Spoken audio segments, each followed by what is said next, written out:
Mahihirapan si Coach Lea, pero bago ang kanyang desisyon, tanungin muna natin ang ibang mga coaches. Coach Sarah? Maganda sa pandinig namin na meron kayong sarili ninyong version ng kantang In The End kasi ine-expect ko yun, rak-rakan to! Linkin Park!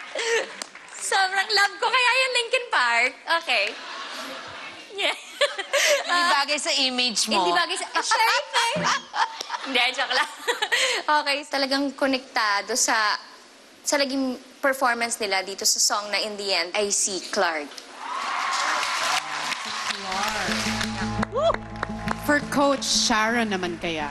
Because also of the variations in vocal placement, I go with Chan. As the song progressed, we saw who was the stronger, more solid singer. And for me, that was Clark. Okay? Pero ang pinaka-importanteng desisyon ay magmumula sa inyong Coach Lea. Oh, God.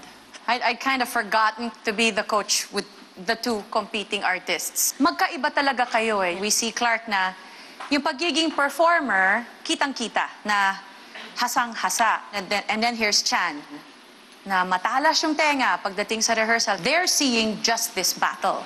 And I'm so glad I took a risk and turned for both of you. I'm seeing rehearsals, I'm seeing so many other things also. So,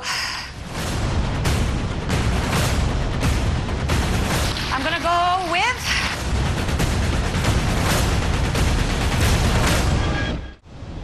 Chan.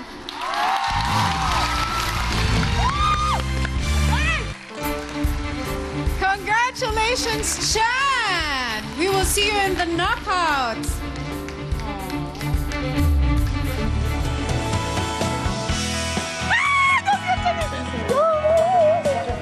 Alam ko, so umpisa pa lang. Kaya mo na to. That's why I chose you to continue this competition. And it was so worth it, bro. So worth it.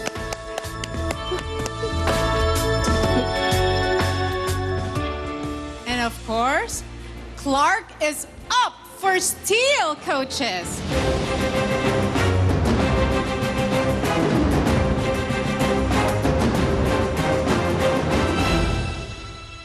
Miss Lea po, nagpapasalamat po ako ng marami sa lahat po ng mga tinuro niyo po sa akin. Ita-treasure ko po yun hanggang sa mga susunod ko pa pong mga...